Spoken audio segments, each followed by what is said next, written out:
when you've laid your hands upon me and show me who you are.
gonna get you, baby. And I'll never let you go.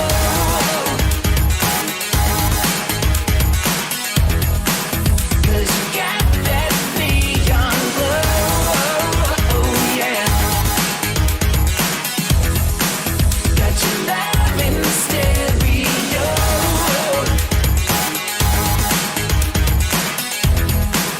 So tonight you know we're gonna push the tempo. Baby, I got you. Baby, I got you. Baby, I got you. Metronome, your heart obeys, always on. Every night and day, in the zone. There's no escape, like Thunderdome. You can't seem to turn it away. I'm gonna get you, baby. Oh, I'm gonna get you, baby. And I'll never let you go.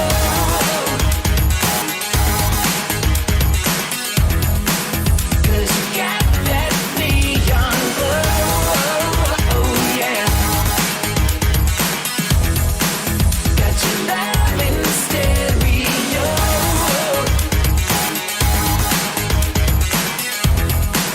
So tonight you know we're gonna push the tempo. Baby, I got you. Baby, I got you. Baby, I got you.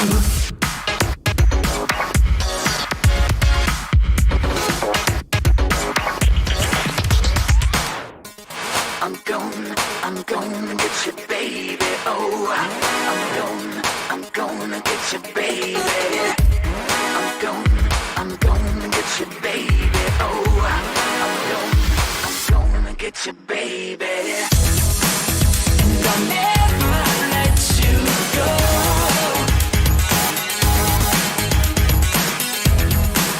'Cause you got that neon glow, oh yeah.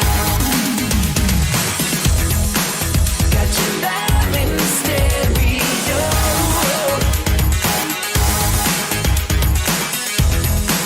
So tonight you know we're gonna push the tempo.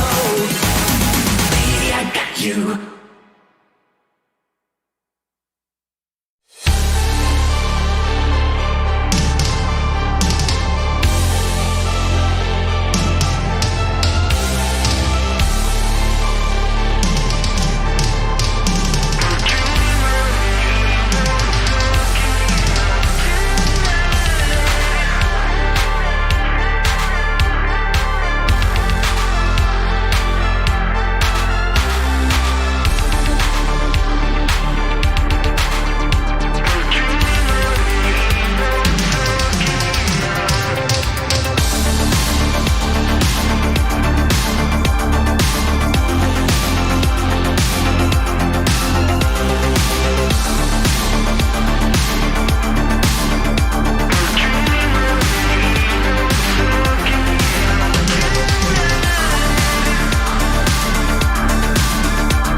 glistens off the streets. Rainfall washes away the memories in binary. Salvation bathes us in its glow.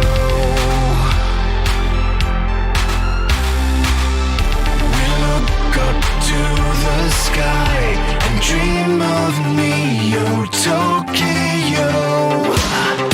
Let go, take flight. Dreams begin to reignite. So clear, so bright, we're glowing in the dead of night.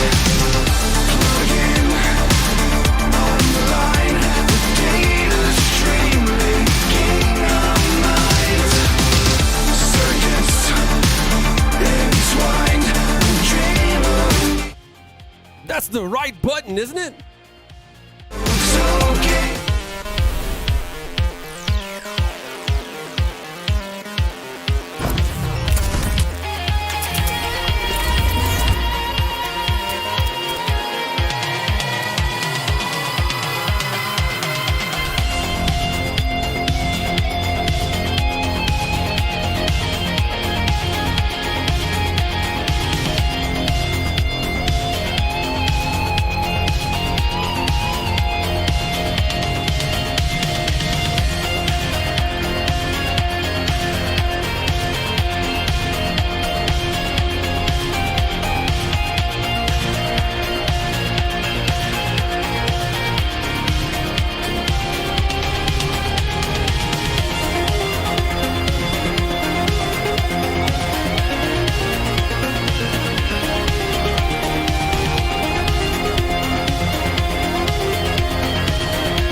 It's your man, Pooh Nanners, your Texas caster and hype master. That I'm Palador, still yet Palador after all these days, and yeah, welcome everyone to the stream. That's right, Palador will show you the door to infinite possibilities. And one of those possibilities is high school heroes, man. We're having a great time here. We're going to get into the finals. The Heroes Esports League, or High School Heroes Esports League, is a gaming league created by Outrun Digital with the support of nonprofit Draper Hero Institute, and is exclusively for high school students and available in all countries eventually. Right now, we're in the preseason.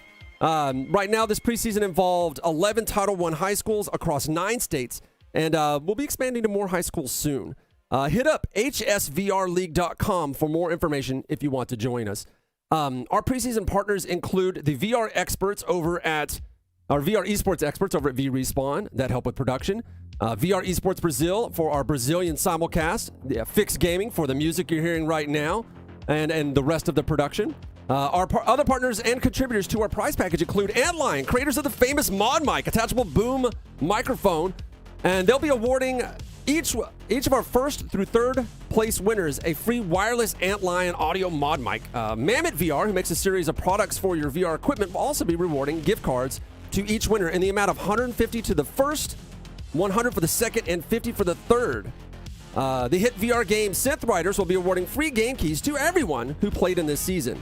There'll also be an award of $200 in Amazon gift cards to the first place winners, $125 to the second place, and $75 to third. Also, each of the first place winners will get a personal Quest 2 thanks to the Draper Hero Institute. There's also going to be giveaways in the chat today, just like it was on... God, when did we play? Was that Friday? Thursday. Thursday? Yeah. Days get It lost. was Thursday. Yeah, dude, pandemic mind. Whoa. Anyway, so we already gave away some prizes there. We already have some winners announced, but we have 5 more keys to give away. Cutie Pop also said he's going to do some trivia and try to give out some Sith Riders keys. So keep your eye out in the chat for that. Let's see what else we've got. Preseason sponsors include Cloudhead Games, Lyrial, Liv, Pesky Cashew, Cutie Pop, Starcade Arcade, Sith Riders, and the guy reading this card. As I said, today we've got our finals with teams with Team Doofer from Oregon going up against Buena Park to settle the third place winner. And then our big match is going to be Pasco from Florida and Concord Carlisle from Massachusetts. So that's going to be a hell of a ride to watch. We had some good games. What do you think's going to happen, Palador? Well, to avoid the caster's curse, which I try to do these days. Right. Never predict.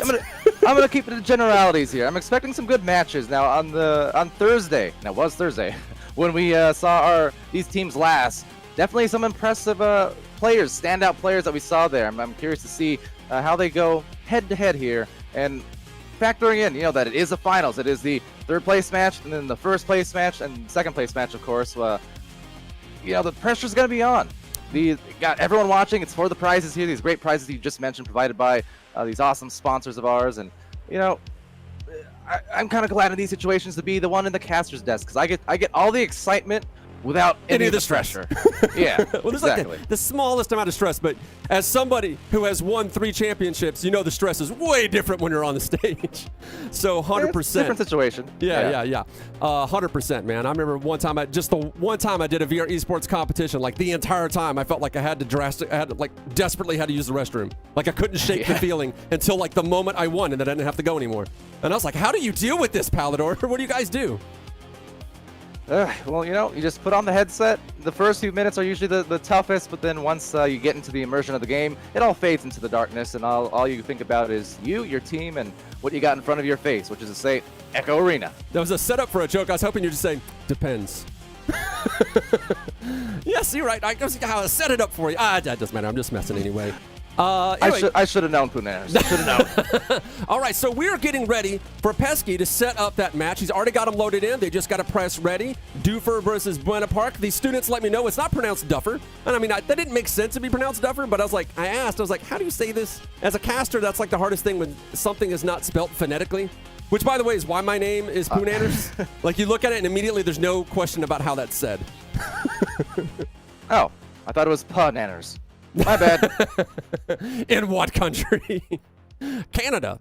Anyway, Yeah. so, this is going to be really fun. We learned a lot of names on Thursday. We had Pine Bapple really showing us how to play the game. Artemis obviously pulling his ringer moves. We had the King coming out and showing us why he was the king. What are some other names that you can remember from the matches that really stood out to you? Well, I mean, you named, I think, the 3 standouts for it, sure. The thing is, mentioned some of these players here looking, to play perhaps even in VRML. Some of them also getting integrated already. I see some people in the Twitch chat there. Same thing, piling up. And in the Twitch, getting all excited. I've got Ben and Cutie Pop, of course. Cutie Pop really helping put all this together. And I'm just glad to be here and streaming these guys. And, glad to be able to use some of these puns real soon. Yeah, for sure. And so, you remember Chronic Abyss? He said his name a lot. He did some really good stuff. There was also somebody whose name was like a bunch of letters, and I think you were pronouncing it Miss. It's like MSK, MKS or something. I can't remember what his name was, but those guys were really showing up. MKS. Yeah. Something like that. I couldn't remember. If your name's a bunch of letters, it's harder for me to remember. But Chronic Abyss, like a name that is just 2 words that you can easily pronounce but are fun to say. You're like, okay, that name I know. Yeah. If I know chronic things, I'm Palador and I know chronic things. All right. Well, we do have. Go ahead. I was gonna say we do have again these 2 games coming up here soon, and I'm pretty excited because we got a lot of things going on in Echo lately. It's been exploding this last year, and I said it the other day on Thursday when we were streaming that these teams are the future. These players are the future. I'm hoping that for the ones who aren't integrated into league play yet, we can see them eventually in CVRE. We'll see them eventually in VRML. We'll see them in a lot of these community cups we've got running throughout the season. I mean, there's a lot of stuff going on. Literal exponential growth. Literal exponential growth, Foodanners. Well, dude, it's the Quest. Like every developer that I've worked with, when the Quest launched, they said they saw literally 10 times the number of sales on the Quest than they saw for real. And these are people like, Pistol Whip said this. The guys who do Beat Saber, they said this. And it's like 10 times what you already had with the Quest. Just not the Quest 2 launch. I was like, really? 10x? And that was early days. That was before like the Christmas season hit.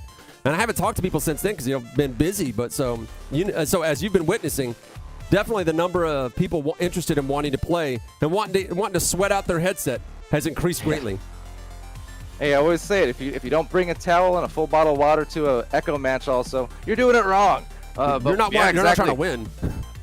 Yeah, exactly. What was your first experience with that whenever you played Echo? What was your first time you realized you needed water next to the computer? It was pretty quickly. I will say I made the mistake, kind of touched on this before. The very first LAN event that I went to, Oculus Connect 4, I was the only one of my teammates and perhaps all the players who, instead of wearing shorts... Well, the ones that made it to the stage. Yeah, well, either way, I was wearing jeans the entire event, and so I look a little bit out of place in those old photo ops. You still won. You know. Yeah, but it's like, hey, look, there's 2 athletes and a guy in jeans. If you had more mobility, it would have probably been a little bit easier. But you guys did at least win, so that was fun. And it put on a hell of a match. Everybody enjoyed it. It was you guys against the Fangasms, if I remember correctly. And it all came down to literally Lemming jumping 4 feet in the air in order to make his shot. And it is now a legendary picture, immortalized forever. It's a that great Lemming, picture. It will never die, and nothing else. It does. Yeah, it shouldn't. It's one of those pictures that will kind of stand the test of time, I think. But once again, I'm still there in the background with the jeans. But hey. Well, you also were in the many of the trophy raising images as well, so that's something to be happy about. I mean, most of the guys in the OC4, as we were is more or less like a shakedown event. They're not as excited about everything that happened. There's just like a few highlights that they really enjoy, so I wouldn't fret too much about it. That's when we all got our shakedown, shake the nerves out, and really kind of figured out how this thing was going to do. It was fun to be on a $1 million stage, though, with all the bright lights and fancy graphics. Yeah, kind of like right here. I mean, these lights in the studio, they're burning me up right now. Well, they are definitely hot. That's why you got to cover yourself in powder. We're sitting here, just those of you wondering why we're hanging out, we're just waiting for the match to get started. As the players get ready to ready up, I think we're about to get going. Just wait for the press buttons. I do believe I'm sitting here. This is why when you see me looking up like this, I'm watching our cameraman's feed, just waiting for the match to actually start. They're all like switching teams now, just to make sure get everybody on the right teams. Versus Doofer and Buena Park. Yeah, and well, still the early days in a sense, but at the same time, because of that growth we talked about, these are the kind of things I think we'll be looking back at for years to come. It's so much fun. Oh, dude, always fun. We're gonna look back there. It's like, remember when we reinvented basketball? Yeah, we were there. That's the thing. I used to play basketball every week, 2 or 3 times a week, pretty much from junior high all the way through my mid-20s. Then Echo Arena came out. Suddenly, I didn't need basketball as much anymore. I still watch it all the time, but it feels almost the same way, doesn't it? Except a little easier on the knees. But you have that, like that. If you ever play basketball with your friends, how that feels to you physically and how that feels to you emotionally, getting to play with your friends, it's almost exactly the same, but like super convenient. Just put a headset on. You don't got to go anywhere. Oh yeah, I always credited it. When it first got in and there weren't as many players and the skill gap was wider between players. I always said it was the basketball, the fact that I played basketball or just team sports in general really gave me that early advantage in a lot of players. One of my former teammates, Simeon, who lives not too far away from you. That's correct. He's been here. I let him play here to try to qualify for the finals. Yeah, exactly. I tore the studio down so we'd have the space. Yeah, exactly, and we'll always appreciate that for sure. But him and I, that was one reason we made great teammates, is because we were both basketball players. So we just had that kind of sense of where we needed to be and where that next pass was going, the give and goes, all those kind of plays. Translated so well. Yeah, the instincts really translate. There's that, but there's also that mentality, like how you focus on the game and not your mistakes. You work on mistakes in practice. In the game, you play what you've practiced, and you just focus on doing your fundamentals. You focus on doing what you need to do. You don't focus too hard on what the score is. You don't focus on your mistakes. You don't get upset. You just focus on winning, and that's how you win championships. And you guys proved that time and again. And that's what these players are going to have to do today, for sure. Echo is just as much about the physical game, the mechanics, as it is the mental game. I always say, if you got 2 teams who say, you got a clear favorite and maybe an underdog that's just a little bit, let's say, less mechanically skilled, but if that team has better emotional, better mental skills, better mental stability there when it comes to just taking all the outside factors and just out of the mind, out of sight, out of mind, and just it will give the underdog team an advantage a lot of time, because it's a long, you got these 10-minute rounds, best of 3 or best of 5 in this case. So you're playing for up to, potentially 50 minutes if it goes all the way to 5. So you got to have some fortitude, mentally speaking, and you can't get down just because you get scored on a few times. Eyes on the prize, as they call it. Now, for those of you just tuning in, we're ready for a third-place match. Pesky's also all completely ready, but Bueno Park's third player is currently a no-show. I'm assuming he's restarting his headset or something. We got Pine Bapple and Chronic Abyss lit up and ready to go, but our third player, I'm not entirely sure what's going on there. Maybe Cutie Pop knows. He can let us know in the chat. But the King, B-Bug 1, and now Jam and Willie is subbing in for Doofer. They're all locked and ready to go. So we just got to wait for number 3 from Bueno Park. If he shows up, we can get ourselves a third-place match. Otherwise, we might have to take a break as soon as we started. It does happen. Well, it does, and Gotta some of restart it's Wi-Fi. also the nature of the internet at times, and these online tournaments. So we'll try and manage as we can. Cutie Pop in the Twitch chat there saying that they have a couple minutes left for the check-in. So hoping it won't result, in that 2v3. But yeah, you saw that chat too. Bring in a ringer. But yeah, he said it's probably going to end up being a 2v3. C4 is MIA. I guess he forgot what time it was. I was hoping that it was just like, maybe his internet went out or something like that. Because that does happen, Right. like you got to restart your Wi-Fi router, like frantically trying to get it started. Or you boot up your Quest and there's like a random update you didn't know about that takes like forever to load. There's all kinds of problems that happen. This is one of the reasons why it's a general rule in esports is like just get there like an hour early. Yeah. You never know what's going to be broken. Or in the early days for us from VR esports, you had to be there way early because everything was broken. The technology was so brand new. There was all kinds of problems. Oh man, you should tell people about. Huh? Yeah, the Quest way less problems. You should tell people about like the emotional trauma of having to deal with technical difficulties at the Poland World Finals. No, where like the radio signals were like literally just preventing anybody from having good tracking. We had to like find a Faraday cage to hide in. Oh man, yeah, it was rough. Well, it's all part of the process, kind of a new medium. You have to figure out new. Hey, Grumpiest Broom is here. New problems, new way to solve it. And yeah, speaking of problems, Grumpy. I love Grumpy. I love you. Yeah. We've casted him in recent weeks. Also joining our caster team over on the VRML side. Great to see Grumpiest Broom in there. Talk about OC4, Oculus Connect 4 in the early days. I mean, one of the OGs of Echo Arena right there. He is OG for sure, and he was there for Poland, and he was like, oh man. Grumpiest Broom and Grumpiest Broom's wife. I think that was the handle, right? Or Grumpiest wife, one of the two. Yeah, it was a long time ago.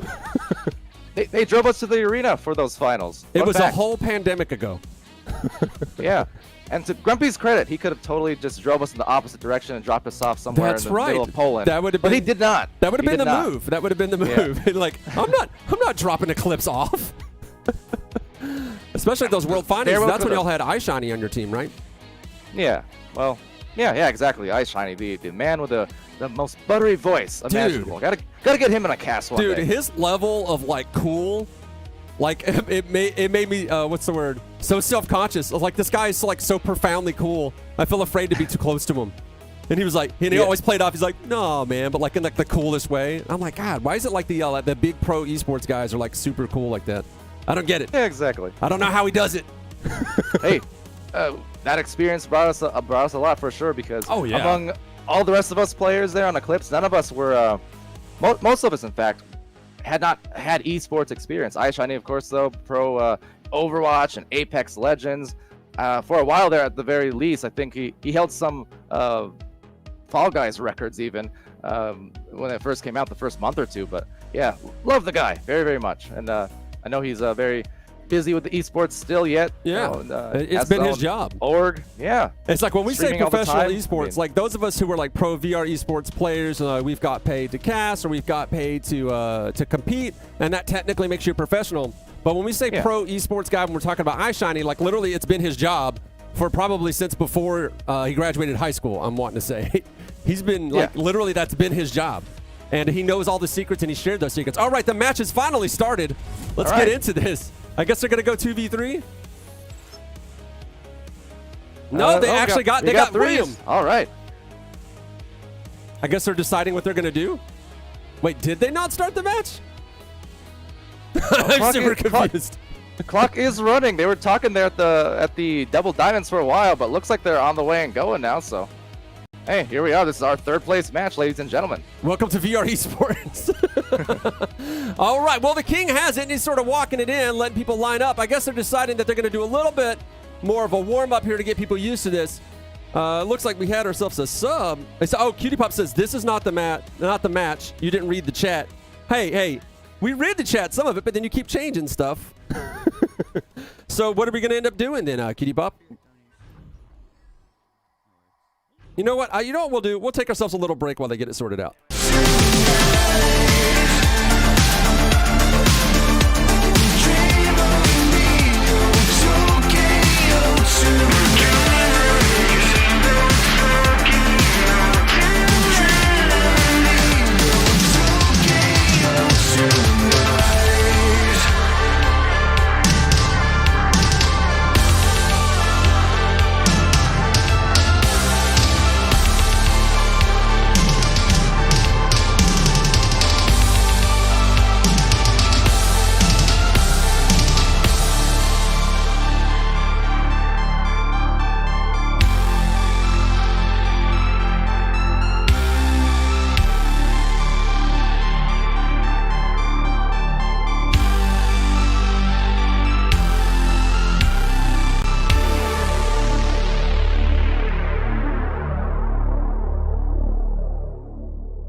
I feel so far from my home till the lights start fading.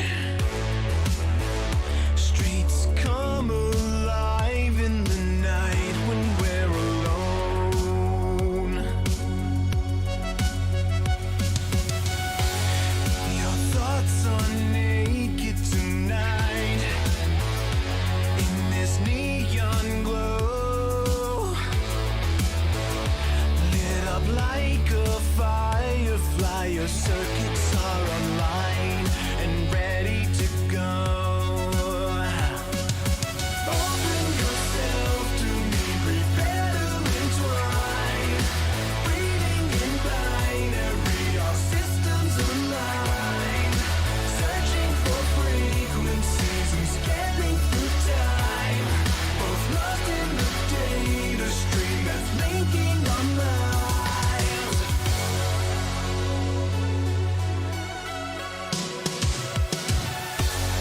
Now I don't feel so alone when the lights start fading.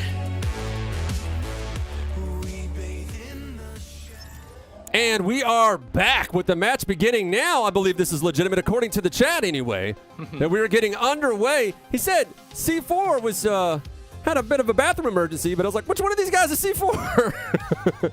All right, looks like we got our first goal, 3v1 on the goal. Whoa, someone's internet allowed them to be Neo in the Matrix for a minute. It was just William and Flux. That's all. He's using his flux powers or the flux capacitor to go back in time and change his approach. Yeah, exactly. Well, hey, I see Pine Bapple there, the assist. Pine Bapple, again, we mentioned a very standout player for sure here for Buena Park. When we saw them on Thursday and rolling out now for Doofer on Orange.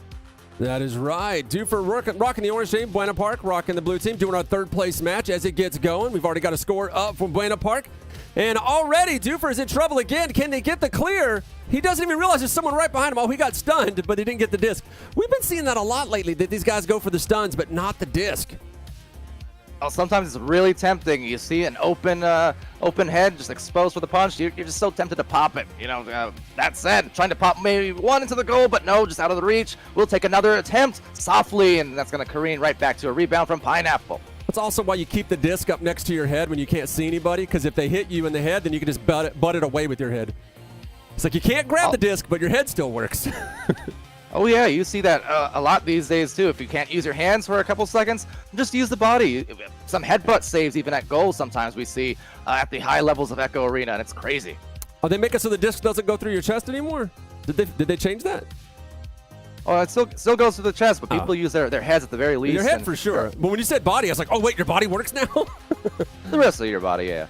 Because man, the number of times I've let a goal happen because it went right through my chest. I was like, that's not how discs work. Oh man. All right, so go ahead. Body blocking is one of my favorite things to always do at players in the goal if there's a goalie. Grumpiest Broom probably not happy about it. Indeed, I know goalies aren't a fan of being swarmed, but anytime you can get up all in their face and just distract them, you see that sometimes. Joker does a lot of that. In fact, we saw that on Thursday as well. We saw a couple of those threes on goalies that were contested, so that's a powerful strat in its own right. Man, the goalie is like being 100% harassed right now while his team tries to clear it out. Doofer doing everything they can. Some really nice collision-to-collision movement. This is like one of the first things you pick up in Echo Arena in order to learn how to move around. That instead of flying in a straight line where you have nothing to grab onto, you instead fling yourself between objects you can grab onto. That allows you more movement and ability to dodge attacks. If you're just floating out in the middle of the air, people can just intercept you. Oh, absolutely. Mobility is the name of the game in Echo. It's one of the. If anyone asks, what can I do to improve my game immediately? It's get good with mobility, because you can be a great shooter, you can be a great passer, brawler, etc., etc. But if you can't actually be mobile enough to get to where you need to go to put yourself in position for that, as they go for that fake and the take, Pine Bapple. That's a nice second goal for them. Yeah, you saw it coming right away when he basically had 3v1 and the goalie was kind of stunned there. He wasn't stunned, but I mean visually he was. He was like, I don't know what to do, guys. And it's like your only move there in that case when it's 3v1 is just to roll the dice on a rush on the guy coming at you. Hopefully action beats reaction. Otherwise you sit there, it's just going to happen. Yeah, and that's definitely one of the, again, the reasons why mobility is necessary, right? The three just missing there, the rebound are going to be had off that barrier by Pine Bapple, but being able to have your teammates get back in time to help you out so you're not in those disadvantaged numbers, that's another big thing. All right. Well, speaking of another thing, we've got our cameraman here behind the wall trying to make sure that they can't see where he's coming from. A nice stealth shot as they approach the goal. The goalie is there on the center block like normal and blocks it. Very soft clear, though. I figured, at that speed, generally it's a pass. But I think he was just too busy trying to concentrate on not getting his head knocked off. And he's just being harassed on that goal. Can't keep his eyes on the disc. Luckily, his teammates are going to get the clear. Are they going to get it? Yes. Right before he gets approached. Nice move from the team here, from Doofer. Actually, at least getting the disc all the way on the other side. Give them time to recover and actually approach. You watch that mini-map. You can see them stack up. The stack got stopped by the midfielder, but still gives their rotation time to get to the goal. And now it's a one-on-one struggle as everyone pushes into the bubble. And a lot of those punches being dealt right now. Pine Bapple looking for that clear down middle, but it'll bounce off those double diamonds, as we tend to call them. In general, those floating islands, for those unaware that you see in the middle of the arena, generally called geometry. There's a few creative names for some various ones, but at the end of the day, trying to maneuver through those. Also, people using those as bouncers for bounce passes, bounce shots, and the likes. As a rebound here from William, and gets the goal to go again. They're up by 6. It's funny when you have the camera's view and you've been doing this for a while, you can see the backboard shot coming from a mile away, and the goalie does not see it because he doesn't have your point of view. And you're like, oh, right. That's it. It's a really great way to do. People forget that, in this game, it's not just up and down and left and right. There's so many different ways to orient it. It's one of the reasons why Lemming very early on would go upside down to show people that really considering the fact that this is a three-dimensional game, you have to reorient how your mind thinks about stuff. And the same thing with a goal. If you're a goalie, you got to be thinking about way more than just what's in front of you. Absolutely. That's why the backboard play is so good, because even if you're not intending to shoot it, as looking like a save here, diving out the goal from Jammin. Nice one. Oh, but taken back. Oh, what a hit from Pine Bapple. That was a fader just as he was going right below the bubble, 8 meters deep. Huge shot. Oh, yeah, man. That right there is some excellent fundamentals right there. Approaching the goal, seeing a clear that comes out kind of soft, and is like, oh, thanks. It's like a self-pass. I mean, you pass it to the other team. This is one of the reasons why a very common goal, if you're on the goal and you're lucky enough to stop the goal and none of your teammates are there for you to pass it, for you to get it through, if anything, toss it straight down the middle at the ramp at a hard angle and just hope it bounces out. Another way to toss it is into one of these pockets. I think you guys called it something else now. What do you call it? The trap. The trap. You'll call it the trap now. That's right. Yeah. Yeah. Toss the disc over there. Give your team time to get it. It's like, but don't do a soft pass out of the bubble, because if there's other teammates there, the enemy is there, it's gonna hurt you more than it's gonna help you. Yeah, and these days when people refer to pocket, they're talking about shot placement in the goal. So if you hit those corners, top, left, right, or bottom, those precise corners of the goal, those are called pocket shots. Oh, kind of like a pool game, right? Like, yeah, exactly. And with that, another shot blocked by Jammin and Willie. So definitely Jammin on the defense, but the offense is what they're struggling with right now. They're down, still scoreless with less than 3 minutes in the first round in this best of 5. Yeah, they got to go and review some of the old Eclipse tapes and see that the move there, especially whenever the goalie recovered the disc, is to work on passing that disc to your teammates. Retaining possession of the disc as long as possible on your team will convert into goals. You guys sort of moneyballed it very early days with that. Nice backboard shot coming in from Bappel. Talk about money, Puna Henners. Yeah, there you go, right again. So going back to what you mentioned earlier about going to that backboard, even if it's not shot attempts, even if it's just passes, going to that backboard position is so strong because you make the defenders, you force them into turning around to address it, whether it's another player or just a disc going off the back. I mean, it is very tough.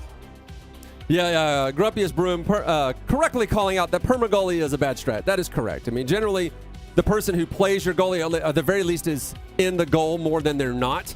Generally, that's your midfielder or your all-around player, and they're the ones that just primarily runs to the goal. They try to make sure that they're positioned between where the disc is and the goal.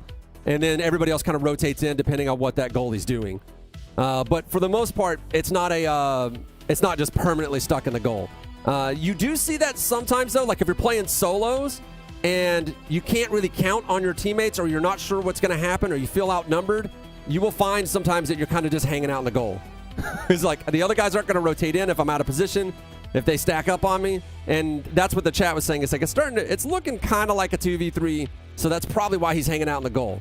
But yes, that is correct.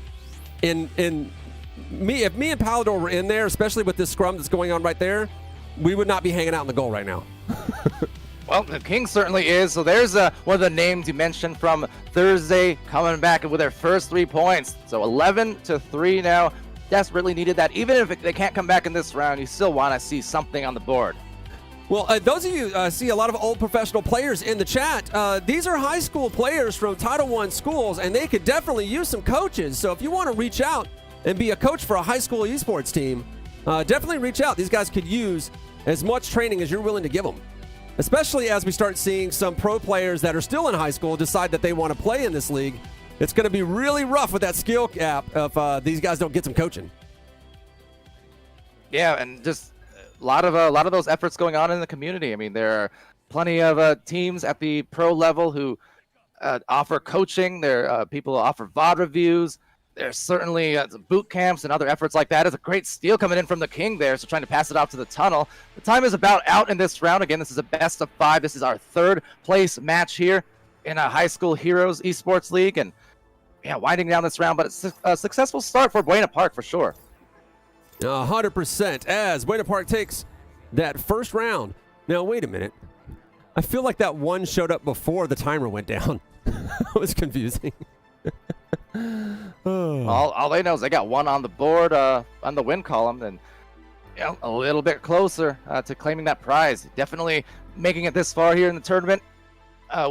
You don't want to go home empty-handed today. You're going to try and fight your hardest. And like I said, the pressure is on too for these teams. A lot of times you got to wonder, especially for those first games, how much of a factor for Doofer, for instance, just them needing to kind of settle down and find their rhythm, their groove.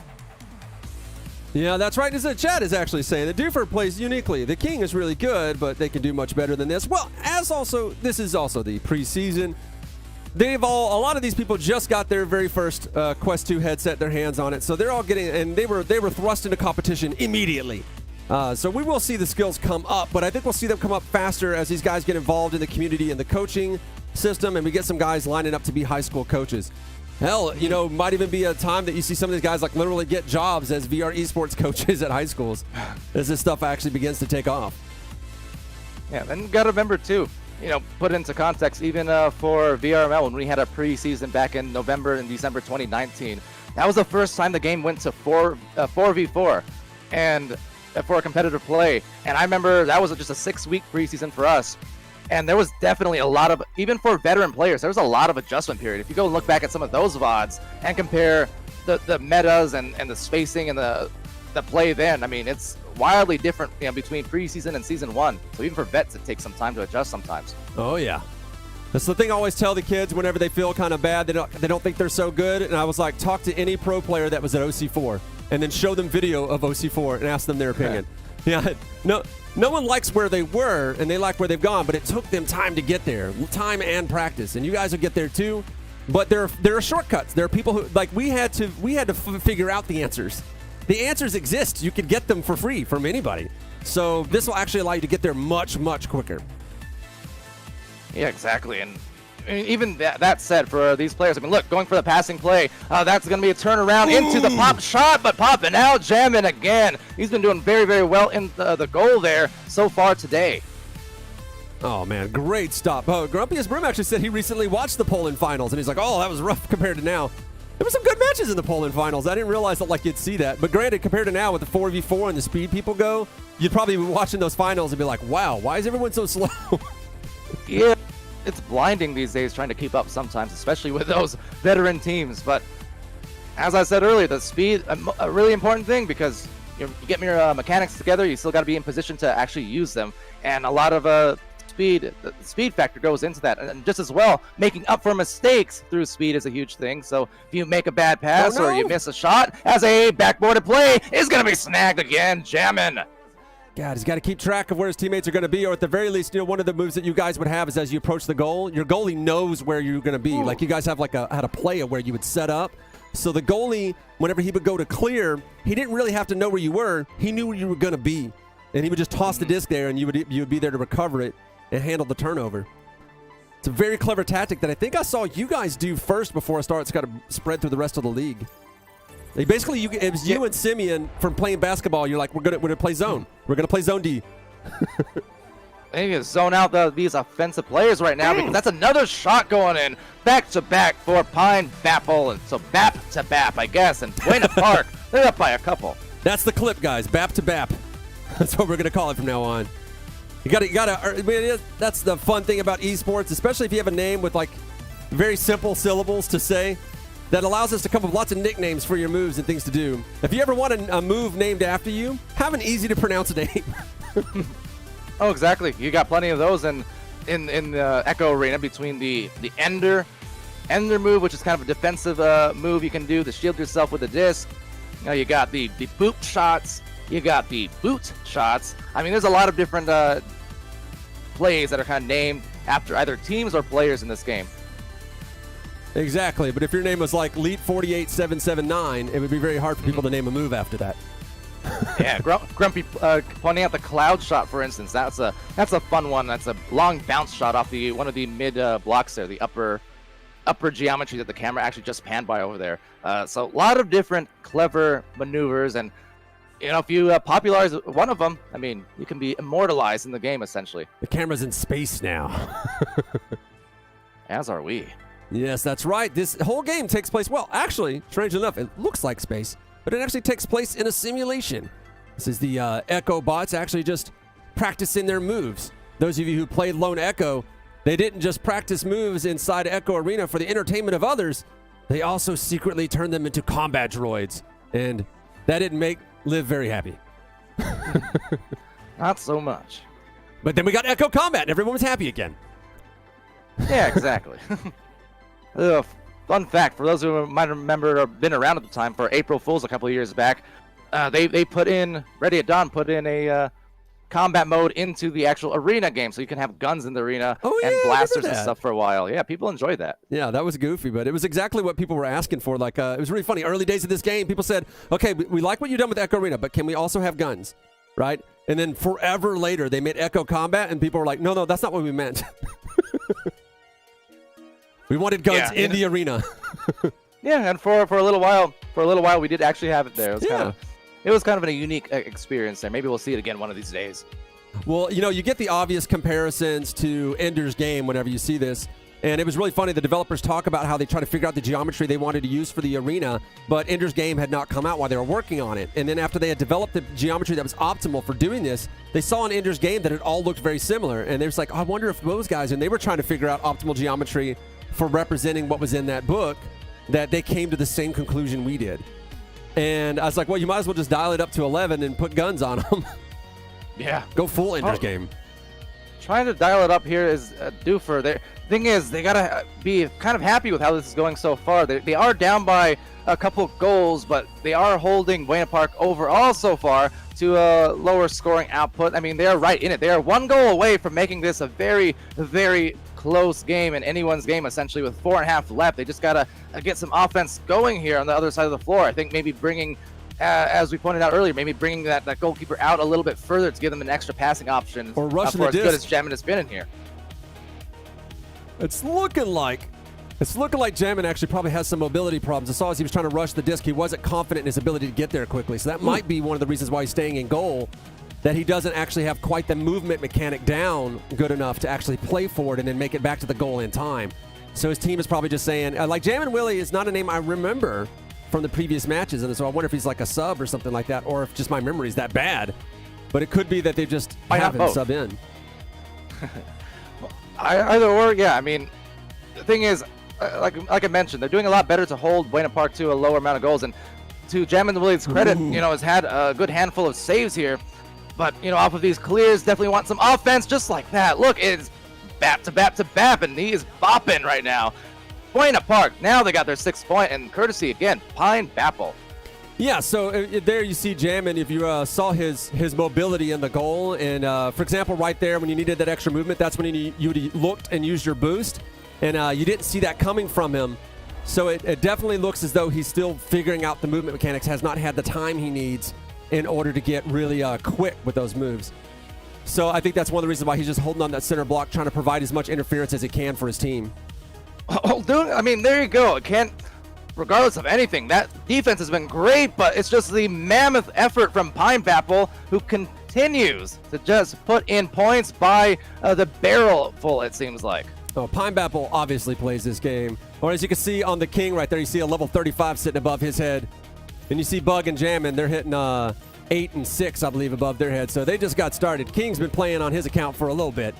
If we get Pine Bapple, we could actually see the number above his head. You could actually see it's probably actually very similar to the King here.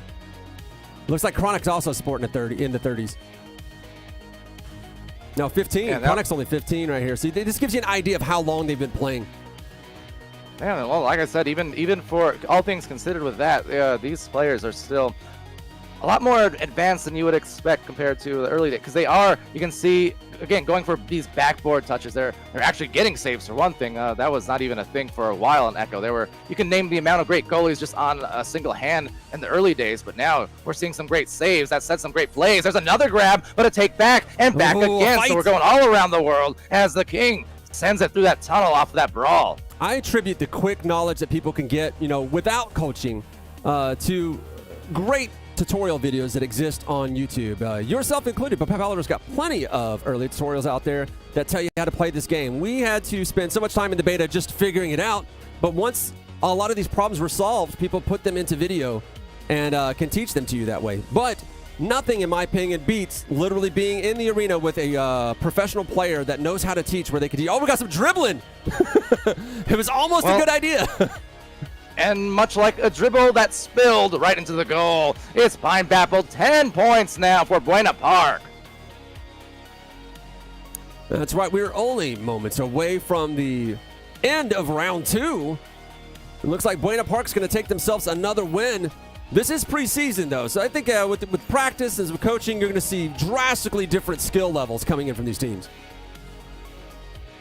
And we're seeing, again, if they can turn those saves, those defensive plays here for Doofer, even half of them into some goals on the other end, they'd still be in good position. But really, these last few minutes have just been a lot of Pine Bapple coming back at them. Those rebounds, those second chances. That said, they got maybe another one there. A hot shot off the backboard will be slapped out of there to the bubble. The goalie diving out. Buena Park, they know they're secure here in this second round, and looking forward to the third to maybe close it out if Doofer can't find some momentum. You know, speaking of committing time to playing this game and getting good at it, I happen to know that the first person to completely grind enough to level out their character in this game after launch actually won 3 world championships. Where'd you hear that rumor? We were at Ready at Dawn when you announced you maxed your character. Oh, really? Yeah, we're like, already? Yeah. And Lemming was true upset story. because he couldn't be playing because we were shooting, and so you maxed it before him. You know, yeah, I may or may not have been even more obsessed than you guys might imagine. I know I'm always in Echo casting all the time, but yeah, back when I was playing, it took me just a few days. I think 4 days perhaps to get to You did not level sleep. 50. There's no way you slept. No, that's not true. See, I did sleep because if I hadn't slept, I actually would have gotten it the night before. I was only a few games away, but I was tired, so I had to put it down. Well, no one beat you at least. Because the developers did confirm you were the first to max out. Yeah. Yeah, well, it was a fun time. I definitely enjoyed those early days. Maybe a little too much, some might argue. He's like, check your DMs. Now don't guess more. Yeah. Wait, y'all, you already got a copy. Oh, he's not talking to me. Okay, I thought he was talking to me. You know- I was talking to me there for a minute. You know, looking at those stats, I'm actually kind of surprised here a little bit. I mean, you can see 20 shots to 4 taken. I mean, that one I'm not surprised by. But the possession time, actually, they're almost even. Only, 30 more seconds, 34 more seconds for the side of Buena Park. So that's actually interesting. Well, the offense is there. But- It's just it's 2v3 when they get up against the other goal because their goalie can't come up with them. So that means they don't even get an opportunity to shoot. They get the turnovers, they get the defense, they get the recovery, but when it comes time to shoot, they just can't get close enough. 2v3 is really hot, really tough. 3v3, Yeah. if you remember that early days, you guys were showing if you're going to play man-on defense, you're not going to be able to get it from you, especially if one guy stays on the goal. Ooh, well, speaking of, wow, Gem and Willie, again with a save, and that was 2-on-1 as well. The presence of mind to be able to grab that despite the numbers disadvantage, that was a pretty impressive here, but as has been the case, the running theme, well, hold on, because there is the king. Yes, definitely a great save, and in that close, anybody who's goalie can tell you, super rare and super hard to stop a disc when the guys are that close and you're outnumbered, so great move coming in from Jam and Willie. I had to train for just like solo on a There it is! goalkeeping app as a shot goes in. No one in the goal for that one. The king, it rings true. Maybe Doofer, that's just what they needed to get started. That is a big shot, 22 meters deep. Very impressive. Wow. I don't know. The board says Pineapple through it, so I'm confused. Like he was the last one to possess it. And I'm like, I think that's broken. Are we seeing different things? No, if you look at the disc possession, it's stuck on Pineapple. So it's just confusing there for a minute. See how, you know how it bugs out sometimes? So like I saw the disc possession just holding on Pineapple, and I'm like, wait, what? And you know, if you get an own goal, it doesn't like say that you did it. It says that the last person on the other team touched it. So I was like, wait, did that happen? And then I just realized the board just got froze is all. Happens. Every now and then. Some of that being changed in the near future, I do believe, in a patch in terms of a goalie advantage, ping advantage of sorts, to make some of those less seen. So when the goalie actually gets a grab on their end, it'll start counting more, I do believe. Not in the game yet, but something I think Ready at Dawn has been testing and are looking to implement pretty soon. Oh, man, they're doing self-passes off the bottom, bouncing up, trying to get in, getting knocked out, but holding on to the disc anyway.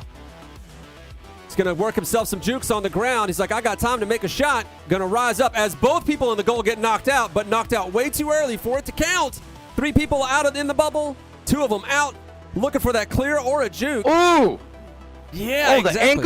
The ankle breaker move. Talk about basketball. Hit the brakes and just broke up that defense. Let him fly by. That was kind of nasty, honestly. But that said, some stuns going on here on the floor and taking it back. There's the king. So maybe some opportunities, but a lot of brawls are going to make that a little bit difficult. Oh yeah, hitting your bricks is a solid move, and you don't see it a lot from people. Actually, you know it's really funny. It's like people are always focused on going fast, but sometimes stopping dead cold also helps. As Pineapple gets another inside shot to put Buena Park on the board for this round 3. Yeah, it took him almost 3 minutes though. So, like I said in the last round, this is still a good start for Doofer. All right, well, we'll see if this ends up changing for them. Right now, you have the advantage going to Doofer. I'm surprised we didn't see a rush come in for Buena Park. I figured that would have been the move right there, especially, trying to work on your momentum. We saw plenty of rushes during the semifinals. Not a lot of rushes during these 3 rounds, right, Palador? Yeah, not as many, but that's a there it great is. rush on the disc. Maybe another one open. What is happening here? The King with another 3. They're up by 4 points. All of a sudden, Doofer's coming alive. I know what's happening.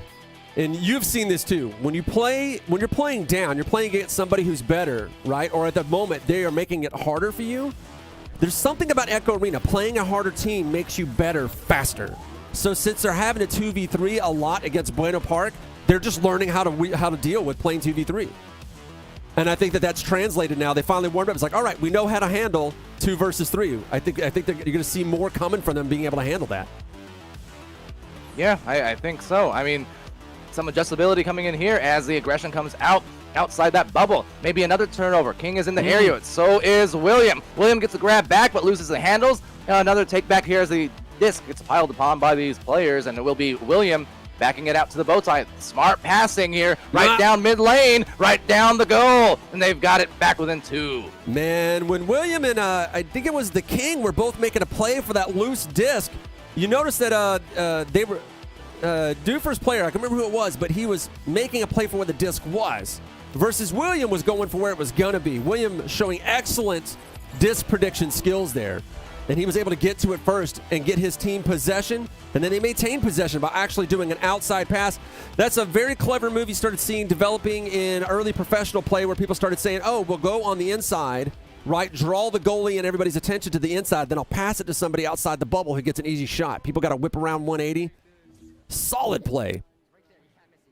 Yeah, and this time actually Oh, drawing no! out the defense, so they did leave and were trying to get to the midfield, but a recovery here coming in from Buena Park. It's lost off the wall, will be snagged by Chronic the Abyss. Chronic's trying to send that to the boot, but just miss, so have to tap off and get the recovery. But I really do like what I'm seeing here. This is a stronger round from them, but unfortunately, stunned was the goalie, so in was the goal.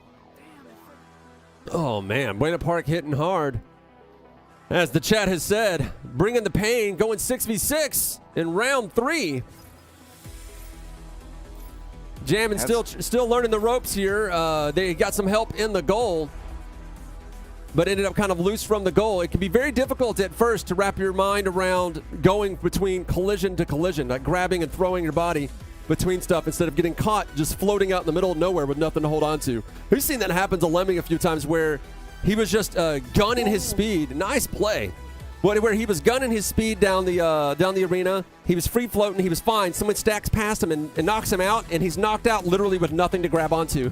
And he's begging for anybody to fly by him so he can get speed. And we all know that feeling once you get to your speed. But we all forget, like in the very beginning, we're all just kind of floating around doing the backstroke. Yeah, exactly. That said, not looking back at all. Art Doofer trying to pull ahead here. That was the first 2-point hit for Bug in this series so far, and Bug getting it done to for the advantage. I mean, you saw Pine Bapple had 23 points, I believe. The King contributing 9. Back shot. That said, trying to stay alive off the backboard, but everyone adjusting and now readjusting for that clear out to the mid lane. Some good aggressive defense here. If they can get any kind of stacking going on, they might have an opportunity to pull ahead by a little more, as a little show and go from Pine Bapple as they split off. But gotta watch out, because that defender is right in the area. Great pass here going, and now into the bubble. A snag from the King. Doing it again. A lot of steals here. You think a King wouldn't need to steal. They're usually so rich, but that said, a clear. That's how they got rich, man. Also, seeing a lot of hot on their heels action here, with people grabbing onto those feet just out of reach and climbing their way up to their head to knock them out. Luckily, letting that disc go before they get the knockout, but that's where you need those call-outs from your team, where they're giving you that red, yellow, green. Some guys don't even bother with yellow anymore, but letting you know that it's like, hey, you're about to get knocked out. It plays a very distinct sound when somebody grabs onto you, and at some point you become very twitchy when you hear that sound. Yeah, exactly, because for Echo Arena, when you are holding onto the disc, you do move a little bit slower on the default speed. You can't quite get as much maximum speed, so you do allow defenders to creep up on you if you're not careful, and you do need those color callouts, like you said, kind of for those who aren't aware, red, yellow, green, like traffic lights, where red just means, hey, you're telling your teammate, hey, if you get that disc right now, you're red. That means get rid of it, pass it somewhere. You do not have time. You say green, that means, hey, you can get it. You have a few seconds. Don't worry about it. But definitely these days, especially at the the top experienced players that get so fast these days. It's I'm kinda always with red. you. It's always red. I'm not sure if it's yellow anymore. It's just so 100%. fast. Yellow disappeared a long time ago. Yeah. But now That it's said, the almost shot- always red. That shot disappearing courtesy of Jammin again, and he's been red hot inside the goal. All right, Jammin actually really doing the best to keep that score somewhat even so that Duffer can actually get some more points on the board. With the minute 30 left, they really need to make sure they hold on to this lead to stay alive if they want to get some money in their pocket. We'll see if they can make that happen. This 2v3 I know is hurting them, but they were adjusting really well and were able to pick up steam at the beginning of this round as a result of it. They just got to stay focused. They lost a little bit of momentum. We know that can cost them, but we saw the King actually help them get more momentum again as they get another score. Nice upshot and recovery from Jammin. Jammin just has to get back in the goal in time, and he's getting there. Just got to make sure he knows where the disc is. They're going to set up for a back shot, it looks like. Nope, changed their mind. That back shot would be a way to get around Jammin's current focus as Jammin's knocked out and doesn't know exactly what he's got to do. He's in position, though, and the disc gets cleared. Great clear coming in for Brennan Park, but hitting that collision. That's going to be rough. Yeah, at this point of time now, less than a minute left. Priority for Duffer, if nothing else. Do not let them hit a 3. Worst case scenario, you're going to OT. The King needs to get rid of that rather quickly and does so. But another bouncy recovery just off that trap, giving them another chance with only 30 seconds left to maybe tie it up or take a lead. You got to practice those panic clears when you have no one to pass it to. Oh, nice stop! Oh, that was huge. They needed that stop with 20 seconds left. You just got to get a clear that doesn't hit collision or just juke along the ground. Don't let anybody get to you. Get rid of it. Oh, no. They got 13 seconds left. Can they get there in time? Backboard shot. Misses.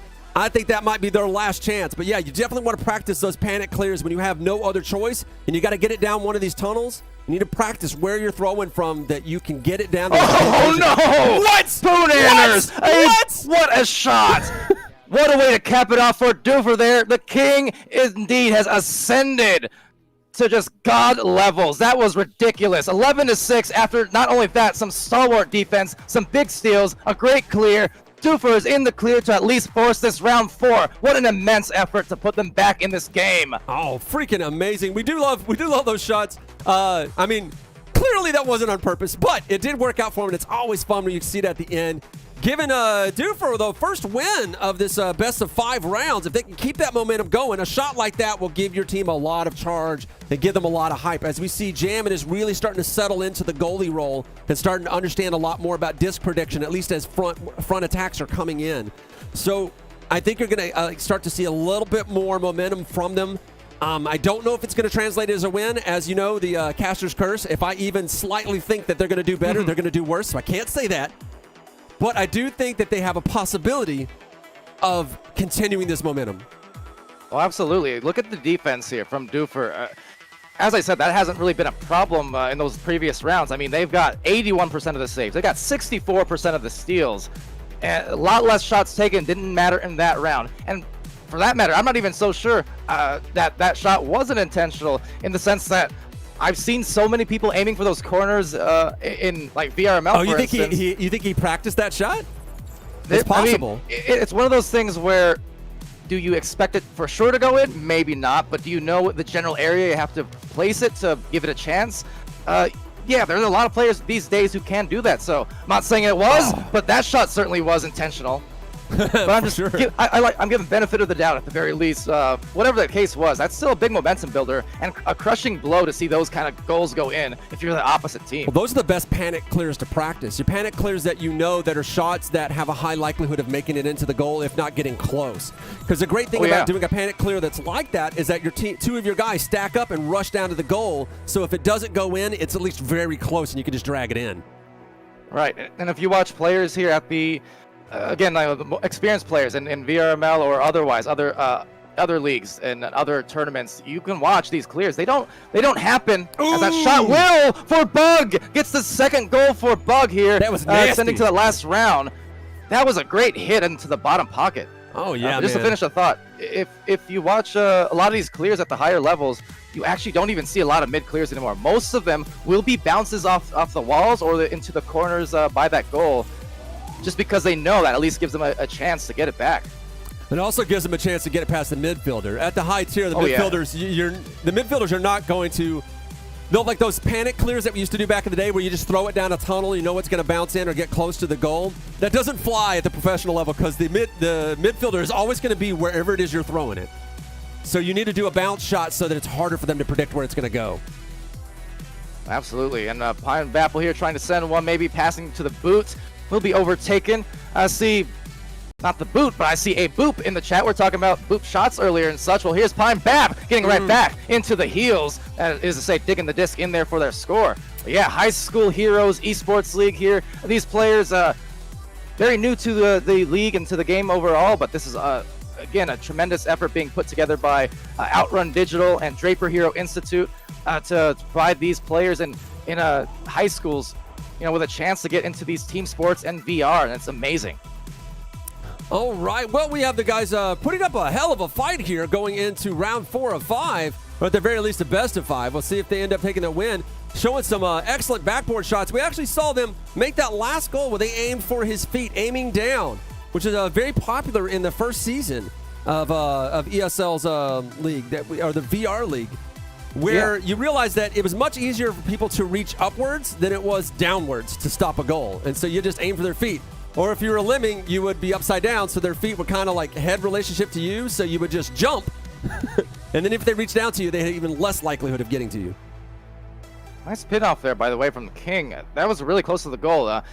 They're starting to build some speed. Look at that. That one even almost goes in. So I'm even more inclined to think that King is very purposeful with some of these clears because they're going in the spots they would need to hit to have a decent chance at getting the shots, and they will in fact get some more opportunities here, perhaps as the Cloud Brawls unfold, and now a clear off into the tunnel quite nicely from Chronic. Yes, very good clear. That's what you want to do whenever you know you're ganged up on and you just need to get the disc on the other side to reduce the likelihood of them getting a score, but he's got one coming in right here. Camera just a little bit inside the wall there. But that's okay. Pesky's been practicing the last couple of weeks, and he's doing a really great job, I think, as our cameraman right now.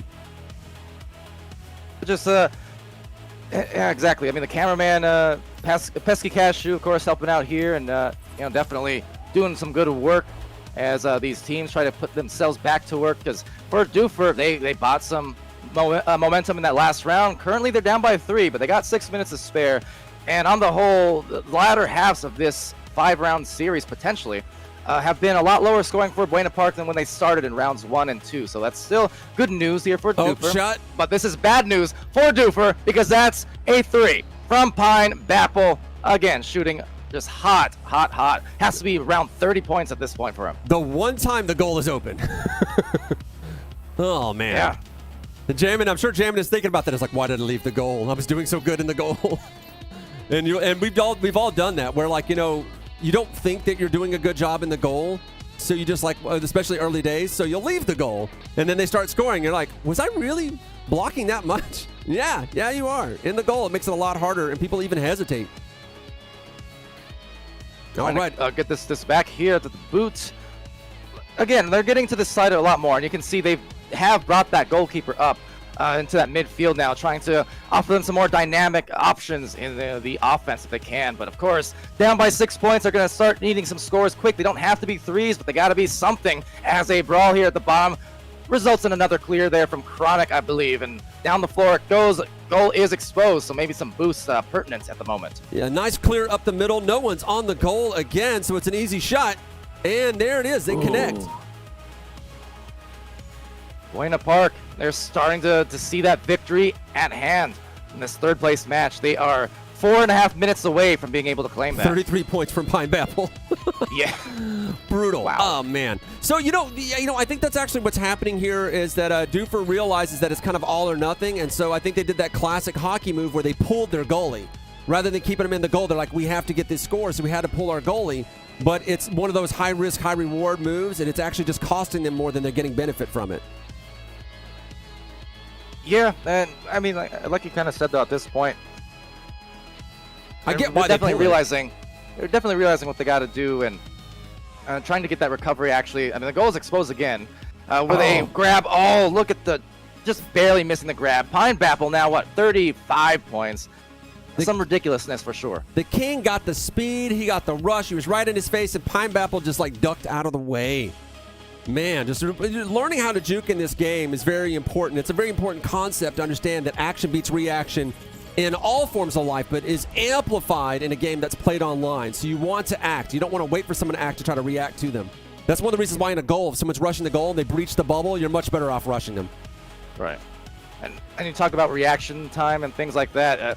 For everyone watching at home and might not be familiar with Echo or VR as much, as that shot, hold on, the touch is just a little off. Rebound here at the bottom of the boot. He's But got everything another you see shot. these players doing, including that shot and those rebounds, everything they're doing here in the arena, they're doing in real life. I mean, with the exception of literally flying, all the throws, the punches, the blocks, the shields, the saves, all of that is exactly one-to-one what they are doing in real life right now, which is why we say this is not only an esport, but this is a sport, just period, because of that physicality.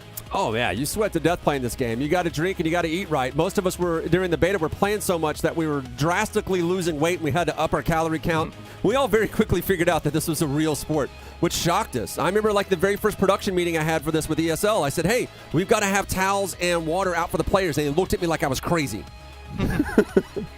Yeah, just not the kind of esports you might be used to in a traditional sense, because certainly you sweat, you jump, you move, you duck. You are playing this, like I said, if you play a real-life team sport, you'll fit into Echo just fine. All the mentality, all the physicality, the team play, it all goes into a game like this. But far less boring than traditional sports. I will admit to that. There's nothing like flying around with a jetpack to really say, well, this is a lot more fun than just, bounce passes. I resent that as a basketball fan, but I do agree. Like I was saying earlier, once Echo came out, I haven't even played basketball nearly as much anymore, because Echo just replaced that for me as that shot, maybe that clear shot, again, hitting off the top, giving it a chance to bounce in. Oh, there's a back recovery shot. from William. They've got the open goal. They've got the soft touch. They've got the 16-3 advantage. Yeah, man, just sort of mercying out. I do believe that is with a minute 30 left. The pulling the goalie is not working out for Doofer, but it's kind of an all or nothing right now. There's no time to really change their tactic. So I don't know how they pull out of this one, other than to say, all right, well, you know what? Let's just put on a good show, focus on our fundamentals, and see what kind of practice we can get in against Buena Park. Buena Park actually going for the blitz and missing, as King actually carries it downfield, is looking for an opportunity to get out. Jukti gets climbed on, does not get rid of the disc in time. You got to listen for that nice thunk it makes whenever somebody grabs onto you. And that's another thing, too. You've only got about a second and a half, 2 seconds after a stun to do something. So when you stun somebody, you need to get out of there and out of the way. You don't want to just hang out, or it's just constant restuns. Nice block. Pineapple now, showing some defense. We already know the offense is there, but now causing great offense to the side of Doofer as the clear goes through after a save, maybe even a shot. Pineapple somehow getting end-to-end. Oh, but couldn't hit that just to cap off a highlight play. Nonetheless, 36 seconds out, and Buena Park in this best of 5, they're looking to claim third place here real soon. That's right. Bappel, man, really just breaking his back on some of these moves that he's doing. You see, Breaking his Jamin was baffle. right back in the goal. Jamin's got himself a whole lot of saves this round as well. Well, for this entire set of rounds. Pulling the goalie, though, like I said, not working out for them. But Jamin was like, you know what? I'm not going to let him get a goal this time. Luckily, they didn't end up approaching the goal for him to have to test that, but definitely pulling his weight there as the goalie on the team. Next move is just learning how to move around so he can play midfield. Yeah, well, with that, Buena Park, they will indeed take away this 5-round series, this best of 5, that is to say, for third place. And some impressive things. And, for, again, newer players, they're doing some great things. I mean, they're going for passes. Some of those clears, again, are with intent to make a shot. We've seen some stellar defense. There was a lot of good takeaways for that. And congratulations, to Buena Park for just putting it through off of a mammoth effort from Pineapple. That was ridiculous. Heavy lifting. What Heavy lifting for your team. else can you say? That was ridiculous. Yeah, it was. But he was definitely showing what it can mean for high school teams when you have somebody who has already been playing the game and has a lot of experience, and how that can relate to the rest of their team. We've already seen that from Artemis. Artemis has played the game a decent amount, and he's been helping teaching his team how to play, which is why I recommend that all of our high school players in this short offseason we're going to have, reach out to people who are playing the game. Find yourself coaches. We found people in the chat that are willing to do it, and this will help you greatly increase your skills in such a short amount of time. There's just so much information and knowledge that you don't have to reinvent the wheel. You don't got to learn on your own. And some fundamentals you can work on, and you can be just a hell of a terror in the middle of the arena. No, exactly. Back in 2017, 2018 even, it started with these efforts called the Hamburger Helpers. Yeah. Yeah, that was put together by Sakura, who That's right. at the time, just a community member, one of the Now best she of works us. for Rad, yeah. Exactly, and now works at Ready at Dawn and has been doing a great job there since then. But she put together those efforts too. It was basically just a group of experienced players helping the new ones as they came in, and especially in those early days when there were less users in VR overall compared to how it exploded recently. Having those players there to help the new ones as they came in was just an amazing thing. And now these days, it extends way beyond just one group. There are just so many boot There are camps, coaching Discord, camps, there are whole Discords coaching for leagues. training. There's Facebook groups. There's random forums on the internet. Yeah, there's lots of people that get together in their own little groups to train different things and to learn different stuff, including for combat. There are people that do training for that as well if you are an Echo combat person.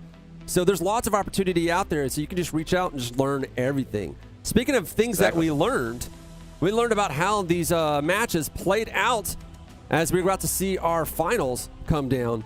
Now, we've had ourselves a hell of a run as we saw that the Bueno Park goes up against Doofer and actually gives us what our third place match is. But now we have our finals coming up very soon as Pesky Cashew actually tries to sort that out between Pasco from Florida and Concord Carlisle from Massachusetts. So we're going to see how these guys go down. We're going to see what Artemis, I guess, is going to do most of the round. Now, I know you don't want to make any predictions about who's going to win, but can you predict how many rounds that we might go? Well, dangerous territory there.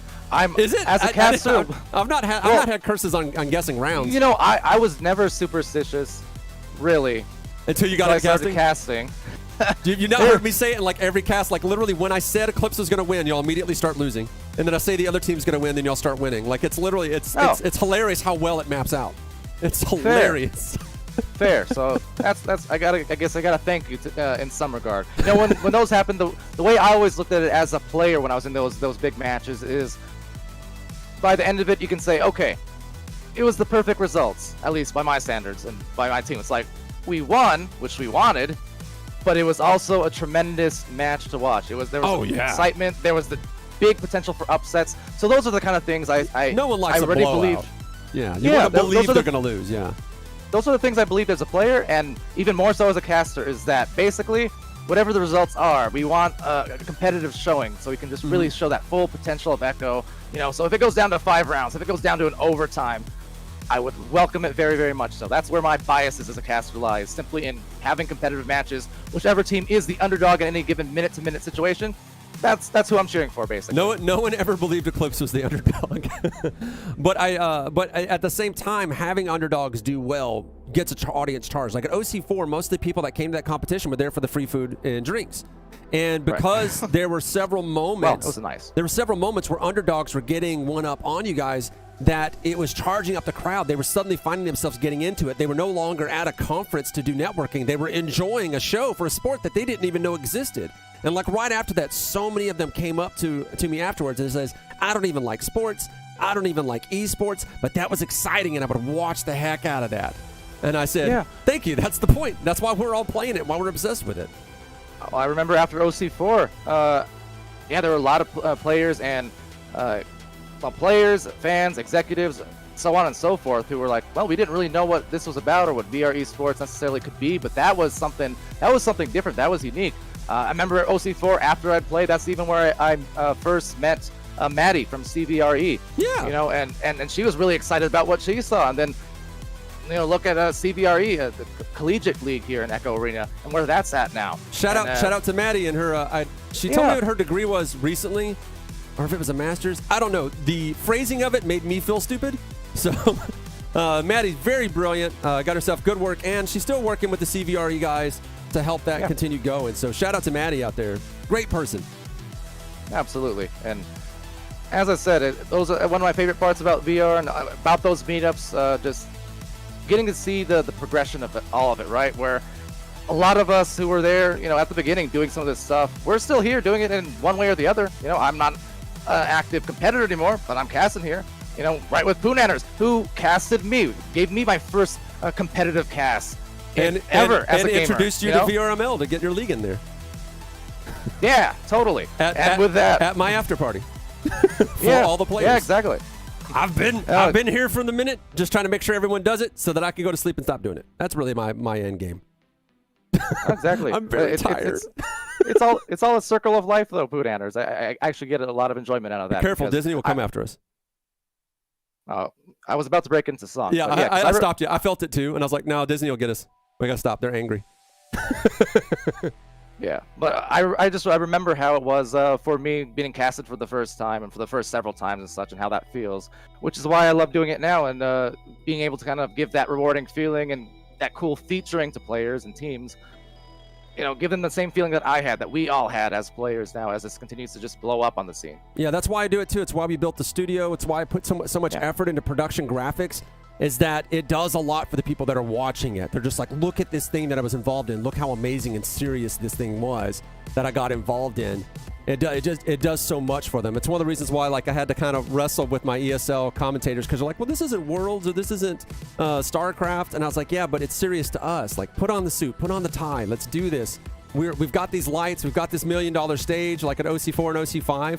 Let's do this for the players, because that's who it's for. That's what it's about, right? And it's a lot of fights. I get it, because when you're used to doing like big StarCraft like stadium stuff, it doesn't seem like a big deal. But you're like, hey, all of regular esports started in like back rooms as well. It started small, and I was like, so come on, man. As if it's hard to remember, but come on. All right, looks like we got our match going live here in a second. So looks like it's already begun, and we already got ourselves a first shot from Recluse Cobb.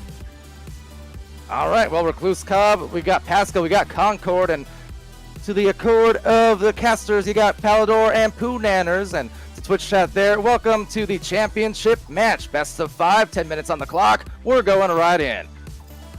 That's right. As we get ready to rock and roll, already we got ourselves a three-pointer. Freaking blitz and another slam. Jeez. Freaking Artemis just showing us. Artemis was like, all that talk up about how good I am, and Recluse gets the first shot? No, I'm going to blitz the shot and take it down. Man. That it was. Hey, getting started off the right way. 2 big hits in not even a minute of play as we now launch out for Concord. MKS just dodging that time, but they got to be careful. You talk about those rushes and, ooh, boy. The comms, though. The comms need to come through, because otherwise that stun is out, and they could be eyeing down another 3. Artemis, Envy, looking at it, and it's going to actually walk Can it he in. Steal it? Oh, he was right there. I was hoping he would steal it right out of his hands. You know what? Opted for the style instead. Maybe could have gotten a 3. Instead said, I want to go dunk this. You know, I want to get physical here. Yeah, does a little bit of swimming, a little bit of dancing. Got to see some more dance moves on the way to the goal. A little flip, invert your character, do the backstroke. That'd actually be a really great way when you have like a breakaways of the goal. Just see a guy rotate himself upside down and just mimic the backstroke. I've never seen that, but I'd love to see it. You know, we had a post-go celebration kind of like that once upon a time when I was playing. Did that for the cams, and those are always fun to do. That said, even more fun for Pasco if they can get another goal, but instead a good save there, a steal from Remex, and trying to get that disc right back for another clear. Stop the bleeding just a little bit, because they're definitely being kind of outpaced here to start off the first couple minutes. Oh, and no one's on goal. Luckily, the shot is wide, so they're fine as we get a couple of guys rotating to goal, pushing in, trying to actually get in between both players passing to each other. A little bit of fighting out here, a little bit of ducking, head blocking as well, fighting it up on top of the roof and getting a panic clear that is not quite going to get it there as we see them rushing on top of it. Who is this we got going to the Recluse actually working his way, playing a little bit of pseudo midfield. They don't quite have a dedicated midfielder, but he was able to get his hands on it. Oh, and a nice steal coming in from MKS. Has got an open shot, but he hits the force field. You got that mailbox shot, mail slot shot is pretty hard to hit. Takes a lot of practice. And nice job at the very least for Pasco trying to come back here on defense. Just was able to snag that before the second attempt, that wind up on the shot. Will get lost in the wedge, and all the players kind of piling up here, and just got to try and find a lane, find an avenue to maybe get some more goals. For Concord especially, if they can get this disc back, which they do, get those passing lanes open. Oh, man, indeed. These guys are really putting in the effort. Pasco coming in really strong, but we do see that a couple of times in finals matches that if a team comes out really strong early on, they kind of burn themselves up. They get overconfident, they get cocky, and then they end up paying for it later. So we'll see if that ends up working out here as well. MKS with a beautiful steal, grabbing on his heels. As they say, hot on your heels. Nice stop, though, on the goal. Yeah, absolutely. And even the regrab after it bounced off the barrier there. So nice defense, and they will deny Concord still yet their first goal. So got to be careful as some whirling and twirling around there. The human tornado Artemis. Envy. Artemis is foul. That said, over to the midfield. 6 minutes left here. 7 points up for Pasco. Artemis foul indeed. I love it, man. All right, well, we've got Remix trying to work his way towards the goal. Decides to toss it downfield and hopefully get himself a boost, but doesn't quite get the disc prediction right as the disc bounces back in the favor of Pasco, who go for the clear. Well, the bubble open and exposed, maybe. That's going to roll very, very close to a goal. You see what I mean about those on the corner. Now snag maybe right back from Artemis Envy, but being stunned in a timely fashion there from Spider Monkey. A Spider, there's another name too. Seems like all across Echo, all the Spiders. There's a few Spider players. They are all tremendous defenders and goalies. Recluse with the midfield stop there. Really great midfield play, showing you how it's done. Oh, no. Oh, brutal. Oh, no. Technical foul. 2 shots. You hate to see it. But I will laugh every time I see it. So there is that. Funny's funny, man. But also at the pro level considered not cool. Yeah, my not me. My team may have been guilty for that once upon a time, but ringing the dinner bell there, and calling for the defenders now, trying to get back into the defense for Pasco. I mean, they are up by 9 points, about halfway through this round. A grab here from Remix, and looking for a drive into the goal right from that boot, tapping off, and another snag coming in from Walker King. So another king, another crown, trying to claim that here in this championship match. That's right. As they're going for the panic clears that are not quite getting there, people fighting it out. We got ourselves a bounce shot, trying to get it into that trap, as you said. Doesn't quite get there. Spider Monkey actually doing great on the disc prediction, actually getting right in front of where it's going to go, but having to deal with juking out players and having difficulty doing that because, you know, if you're going to try to put yourself out in the middle of space, you're easier to predict. If you're getting dunked on like that, you got people trying to all attack you at once. You want to stay on the ground or on the roof where you can easily out-juke people. Try not to just fly out in the middle unless you see your teammate coming up behind them about to knock them out. Oh yeah, exactly. Because once you leave your anchor wherever you're grabbing, and we call anchors essentially anything you grab, any piece of geo you grab. Once you leave that anchor, you are committed to moving forward, or committed to that push up the floor. Because once you're out there, you're toast if you don't have options, if you don't already have an idea of where that shot or the next pass is going. Yeah, the best way I describe it is that any kind of first-person shooter game you've played, it has to do with like jumping or wide or big jumps, like rocket jumping or what have you. The risk of big jumps is that your trajectory is now easily predictable. And anybody with an explosive that can one-shot kill you, with enough practice, they literally just pop in and intercept you, and there's nothing you can do. You're helpless while you're there. I was just talking about Spider Monkey a minute ago. That tremendous save right there in front of the goal. Got it off the dome maybe, but right into the goal on the 3. So they had left it, and that is trouble in paradise. Pasco, very nice for another 3. Man, Artemis and Recluse and even Walker King really just putting the screws to Concord as Concord's trying to warm up here. It's one of those reasons why warming up is super important. If you want to have like the best warm-up you could possibly have before a match, literally go against the team that outclasses you so bad that they're not even in your league. Playing against somebody who's really, really hard does a lot to slow time down for you. When you get into the actual matches, everything gets a lot easier. And maybe a shot opening up there, trying to make it easier. But I agree for sure. Being able to play against, tough competition, great way to kind of learn from not only what they're doing, but what you might be doing wrong or could be doing better. And with that said, a little duck through move, MKS, but not quite enough juice on that shot. Will be saved. Yeah, I'm surprised considering the matches we were seeing before that none of the teammates decided to rush the goalie and give him a pop in the head ahead of time so they could get that three-pointer. Yeah, we saw that the other day on Thursday when we were streaming and casting those matches as well, the semifinals. We did see a few of those stun goalie attempts for the 3, which is something that, as I've mentioned in the past, the not a very favored thing in Echo. It was considered a bad move once upon a time. These days, it's considered just another part of the meta, being able to bother the goalie enough and get those 3s. If you can hit them at a high percentage, go for it. You see, Artemis was doing some inverted roof juking, popularized early on by Lemming. So it's interesting to see that callback here as they get the long shot, going for the backboard. Wow. Oh, and the ding. That's all right. They get another one here. Ooh, 2 shots and 2 misses. I didn't expect that. This next one will definitely make it. Oh, it is stopped by Spider Monkey. He was ready for it this time, but bad clear, and that's going to cost him. You got to rush him. Yep. He did everything he could do. He did everything he could do on that one. You rush him, and rushing is a hope. It's not a guarantee. Got the first good save off that ceiling shot, but unfortunately the clear not quite as successful. So punishing on that is Pasco, and Artemis certainly punishing all throughout this round. It was the same case a few days ago and throughout these matches in general. From what I recall too, Pasco up until the semifinals hadn't even lost a round. All right, well, we are ready to rock and roll with only 45 seconds left. Here's hoping that Concord this is part of the strategy. That like we're gonna play kind of soft, we're gonna get them overconfident, and then we're just gonna blitz every time they get a hold of the disc because they won't see it coming. As you said, blitzes work when you don't expect them. So if you train the other team to not expect them, you should be able to get them with them. Only time will tell. We'll see if that works out for them. But right now, we have MKS just holding on to the disc for the last 20 seconds to see if these guys will get some points on the board, if anything, just to show that they can. No! Artemis having none of it. He's like, get that out of here. This is my house.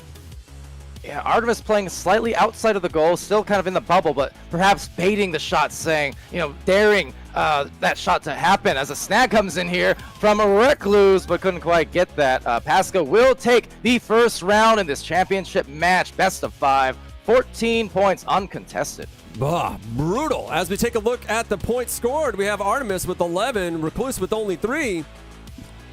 The stuns kind of fairly even. It's obvious that Walker King and Artemis are doing a lot of the defense when it comes to stunning.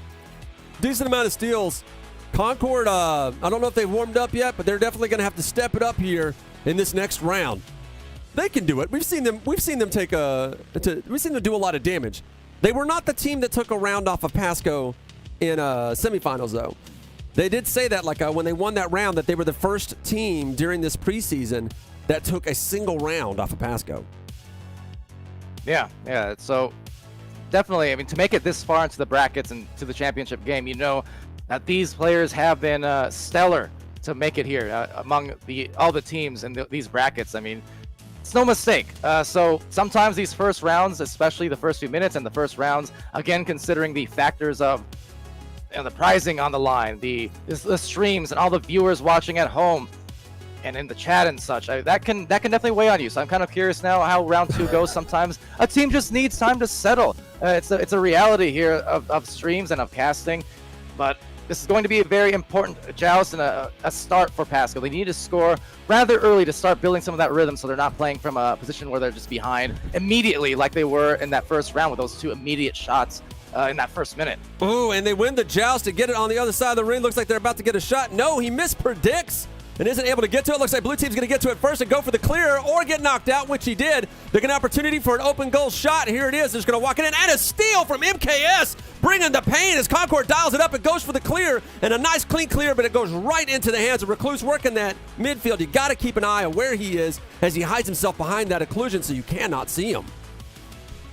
Yeah, that midfield clear is often a tough one to aim for, trying to aim for that goal. But again, much like we saw from Artemis earlier on, this time it's Spider Monkey just playing near that goal. With those mid lanes so congested and full of that geometry, those floating islands you see there, and not to mention lurking defenders who are behind them, it's a tough lane to clear into as that recovery gets snagged by Recluse. Great clear for Recluse as well as it gets all the way downfield, but we got ourselves another counter clear, so to speak. We don't have the HUD. The HUD, some map HUD sometimes disappears, so it's hard to see who ends up stacking up and getting across. But it looks like, you can all see, Artemis got himself the other side of the arena, gives himself a little ding, and just pops it in the backside with no midfielder or goalie to run back and stop him.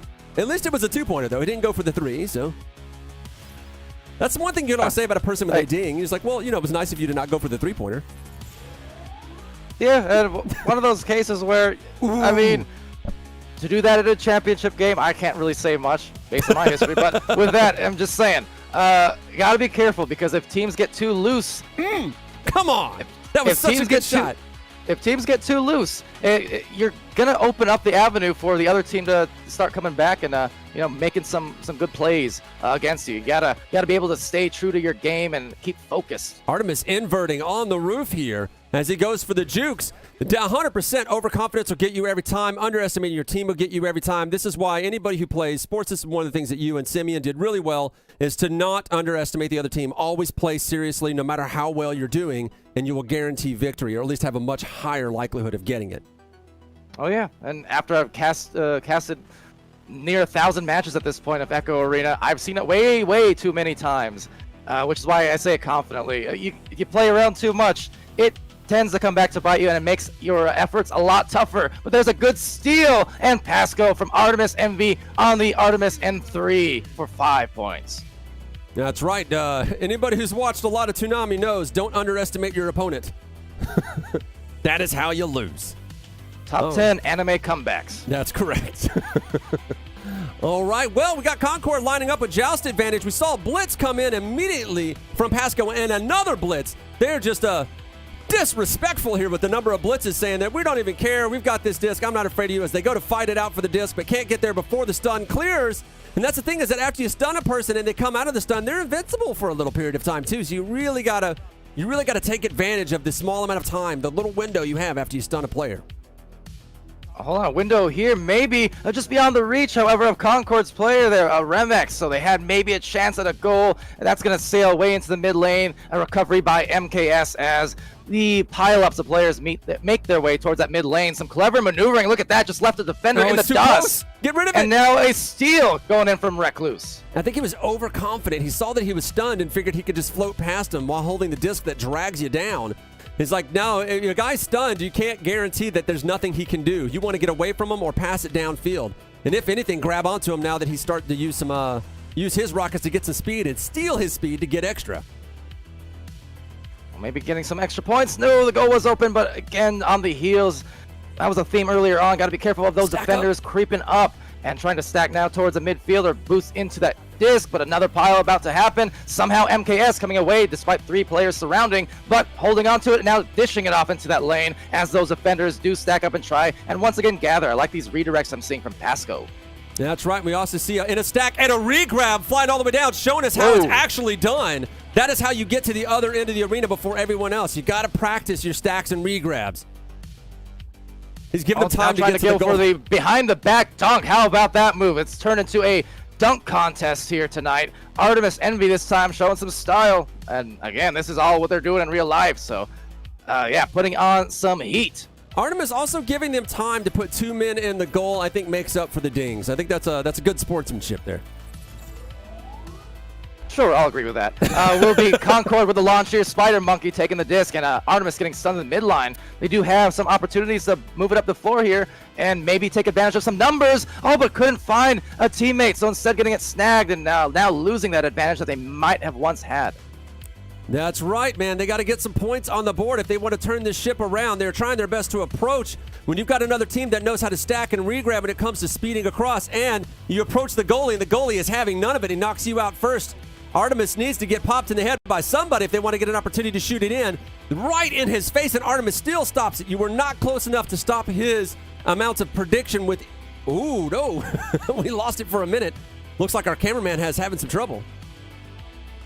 Maybe, so we'll have to go mini-map style apparently here. As watch the mini-map of the score.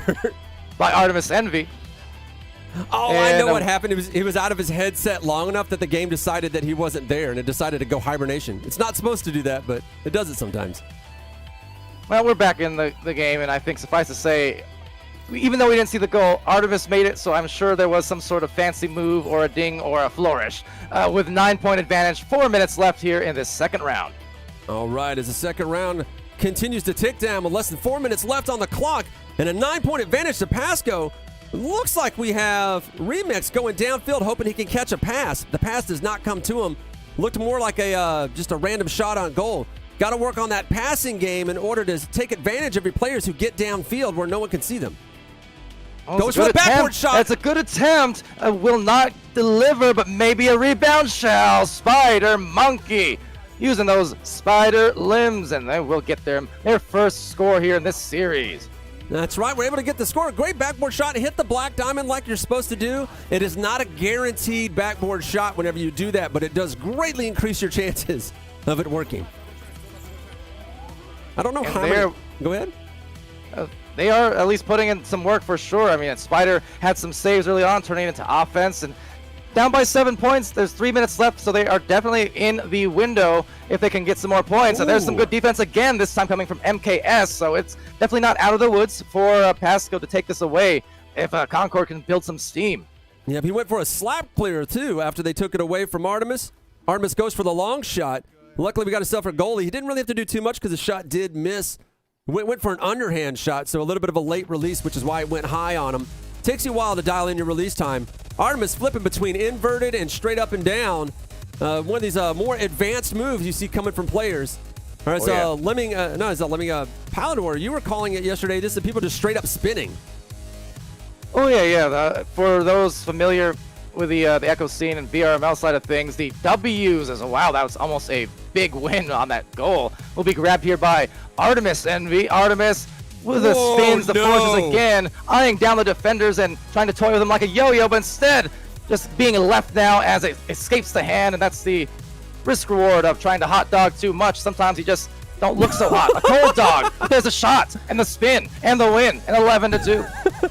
Yes, he was hot dogging hard. Actually, when he was doing a little bit of disc handling, a little bit of a Harlem Globetrotters action, he ended up catching some collision on his own body or one of his other hands and ended up getting the disc to fly loose from him, which he was like, oh no. But he made up for it with an inverted toss shot, showing us just a little bit of like a fancy action here coming in from Artemis, trying to make a show out of what's happening. Now some show and go. MKS has some teammates, a little bit of sidesteps. A Dusty now leaving that defender just stand still off of that great stun, but the pass connection not quite there. Yeah, so trying to pass to your guys, and they were there, but not quite where they needed to be, and nothing to anchor on, so they couldn't change directions. Super easy. You could still use your boost in order to change direction rapidly, depending on how fast you're going, and we're not seeing a lot of that come out either from these guys. It's all based on where you look. Now looking down the field, looks like by an inch maybe. Oh, opting for the contest instead. Oh, that will pay the way of Walker King. So, yeah, 13-2, and Pasco looking pretty good for maybe this round 2 in the next 40 seconds. That's right. They're going to have to step it up if they want to sit here and stay inside this game, or it's going to end up being 2 rounds out of 5, and then they'll be really up against the wall. Let's see if we get a blitz again. Yep, and we got the blitz, and he is caught completely unaware as they walk it in for a 3. Well, good hit, 10 meters deep. Absolutely. I mean, must be Christmas because they're blitzing for sure. There you go. Yeah, they are blitzing 100% of the time. I've seen you guys do that early days of the game whenever you realize that you can blitz incredibly fast, that you would blitz people repeatedly until they learn that you need to get your lead guy to the disc immediately, and he needs to get rid of it immediately. They were trying to get that last score in before the clock went, but the clock has called it, and we are down 2 rounds up, 2 rounds down. Pasco just blowing it out, but Concord throwing some points on the board at least. Yeah, Spider Monkey there, 2 points and 5 saves. So, defense is definitely nice, with the offense struggling a little bit there. You mentioned the blitzing. It kind of turns that joust advantage, as it's called, into a disadvantage at times when the other team is just that fast. Yeah, man, you got to really take advantage of your ability to steal speed from other players, hop player to player, or at the very least work with your team, at least one other guy on your team, to work on stacking up and re-grab, speeding around the entire arena. This is the greatest amount of maneuverability that you are going to have in the game. It's something that you really, really have to practice. At a minimum in a 3v3 game, you have a guy who is going to run your goalie and your midfield sort of defensive tactic, and then your 2 strikers who literally are like married to each other, and they're re-grabbing everywhere. They'll split up for passing plays and then reconnect in almost the same spots every time in order to stack up and re-grab across the arena. It's one of those early fundamentals. It's not as needed right now when you play 4v4, and it's far more rotational, it's far more situational. But in 3v3, especially early days like these guys are dealing with, it's a great strategy to get you the maximum mobility that you can get. Yeah, absolutely. And as I mentioned, I mean, the fast-pacedness of Echo Arena, you'll kind of see it, the progression. As Artemis, I think, giving a wave at the defenders up there at the top. Just going to walk it straight in. The very slow-moving cruise missile, it seems. Artemis Envy. That was the least style that Artemis has shown, and yet somehow it was still hot doggy. It's like somehow him not showing off was still him showing off. He was showing off by not showing off. That's called the Inception show-off. That's meta levels of showing off. Now, I'm not sure what's going on here. They know a blitz is coming, but they decide not to use the launch tube. Yeah, I'm not sure, but a great grab nonetheless will at least result in a clear, but interesting launch. I'm not entirely sure what's going on. It's like, has Concord conceded? Are they asking for a restart because somebody's having trouble with their headset? They're having a conversation. If only we knew what the conversation was. Are they just conceding? They're like, you guys won. Maybe. I'm not quite sure, but without the comms, anyone's guess. That said, they do go back into the brawls here, so grabbing it up high. Going to be Recluse Cobb and trying to search for that lob into the bottom of the floor, but instead, it's going to be mobbed. And Remex here coming in, trying to contest this disc. Another one by Walker King, but gets sting and stung by the punches as the bell gets rung, and then it's back to MKS to the mid lane. And right on the clear. I'm thinking maybe what it was is they were saying, hey, Artemis, Recluse, can you guys play left-handed? Maybe. Give us a break. Give us a break. I'm sure he could, honestly. Looks like MKS lost power in one of his. No, he was just putting his arms up. Generally, when you see that like one hand up and rotation, it's like a battery. You lost a battery, but instead, I think Concord is getting a little sleepy out there. Maybe. Definitely wide awake for Pasco, though, because they are rocking and rolling in this 5-rounder. They are currently in the 3rd round and 8 minutes left, but you know, that championship glory here in High School Heroes might be coming along real soon at this rate. And wait, what? They're not even leaving the goals anymore. They've definitely conceded the match. Perhaps, and if so, that is unfortunate. I mean, it could be a tech issue kind of thing, but the thing is, if they are in private comms, as QT says in the chat there, and by default, the communication between players in private matches. MKS, is it not pronounced Concord? MKS is in the chat, so he's not even playing anymore. I'm not sure, honestly, but with that said, maybe it's Concord. Maybe it's Coward. Coward. Oh, right now that goal just got skewered by MKS. Oh, I so get I'm it. Sure that, I get it. I'm sure they're proud about that. I get it. It's Concord. He's one of those people. We go to Concord. Yeah, I called it before I even put it in the chat. He's a Concord guy. Yeah. Oh, pardon our accents. For the world is a diverse place, and well, so is this game. Echo Arena here, launching out on this HSVR here, High School Heroes Esports League, and will be, well, another snag, and Artemis Envy being definitely a big enemy towards that team. Pasco, they're up by a dozen and maybe even approaching a Mercy soon. That's right. So it was MKS's dad that was in the chat. For a minute there, I thought it was just MKS hanging out in the chat while he's supposed to be playing, but I was like, that's impossible. How is he still moving? It's like, no, it's his dad. It's his dad. Now, they're not using the joust tube again. They're not using the launch tube to get to this disc, knowing full well that they're going to be blitzed. It's an interesting strategy. I'm wondering if they're really just trying to figure out if there's a different... Did he just go for an own goal? Maybe. Okay. So I think the concession is underway. Yeah, they're just like, let's just get the Mercy. Let's just get the Mercy and call it a day. I will say it was a nice shot. I mean, it was hit with confidence, 12 meters deep. So you gotta hand them off to that. But I guess. Yeah. But yeah. Sometimes you see in VR ML matches too. The players do show up sometimes in the stream between rounds, and it always throws me off a little bit. I'm like, you got a game to play here. That said, trying to save the day maybe will be Artemis Envy, who's just been a definite hero in High School Heroes, putting together a mammoth of an effort, just gargantuan, all the adjectives, and they are just rocking here. Yep. It looks like Concord is conceded, as Cutie Pop has confirmed. I guess Concord says, you know what, we've already got second place. It's fine. Just take it. Yeah. No, they still got some prizes coming their way, and got some stream featuring. Like I said, I'm looking forward to what the future holds here after this preseason, as it does end there. The Mercy. That's right. Well, we're going to come back to cameras here now that the match has ended. All right, And well, we with are that, back. yeah, I we are believe- back, and that was a very intriguing round. I'll just put it politely. It's a lackluster It was- finals. I'm not going to put it lightly. It was lackluster finals, but we kind of did expect that it might go that way. Kind of. Like, there was a thought that it might go that way because Artemis has been playing so well and he's been teaching his team to play so well. But during the semifinals, we saw someone take a round from them. We're like, well, if these guys take a round from them, what is Concord going to do? And Concord got conquered, I guess. What is your thoughts I'll on applaud that one. Yeah, well, it was definitely a runaway train there for Artemis and Co. Not much to say about it really, besides they showed why.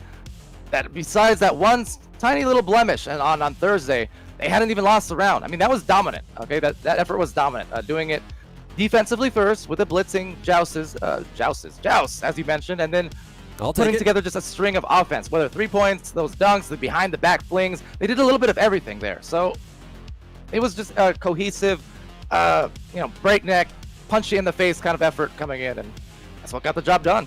Well, I mean, I think Pasco was really showing us that just with a little bit of extra time in the game, what it is you can do, especially learning how to stack and regrab. And I think a lot of these guys during the preseason, this being their first exposure to the game, they're also learning a lot of stuff about what it is they have to pick up. We have a lot of people in the chat that are old pros that would really love to teach these kids, and these kids have been talking in the Discord like, who are these coaches who want to get in touch? So you're going to see a lot as we get out of preseason and actually get into our first official season, that I think you're going to see that skill gap get a little bit narrower. Yeah, for sure. As I mentioned too, you see this at any level of play really. There's always going to be adjustments. The ceiling is sky high. The ladder is just an indefinite climb, but you see week to week, improvements. So I'm looking forward to seeing, these teams here in an impending season 1 and what they do. Yeah, every time we think we've seen the top, or we think that a team is going to be the best forever, then that's when somebody comes through and knocks a hole in the ceiling and shows us that it goes up a lot higher, and that it's usually guys who weren't even playing the game. They just come out of nowhere, they learn from everybody, and then start inventing stuff. And the next thing you know, the meta has changed. And the next thing you know, they've added another player to each team, and now it's 4v4, then soon 5v5. It'll happen one day. All right, well, that is it for me. I am Poonanners, your Texas caster and hype master. I've been joined by Palador, 3-time world champion in Echo Arena himself. Palador, send us home, man. All right, well, ladies and gentlemen, thank you for watching the championships here in High School Heroes Esports League. As you mentioned, I've been Palador. That's been Poonanners. You got the tags down there. Been a fun time. Thank you, everyone, for watching, tuning in, supporting, all of the above. We're going to see you in the near future for Season 1. But until then, be happy, healthy, safe, and good to each other. And yeah, we'll see you again real soon.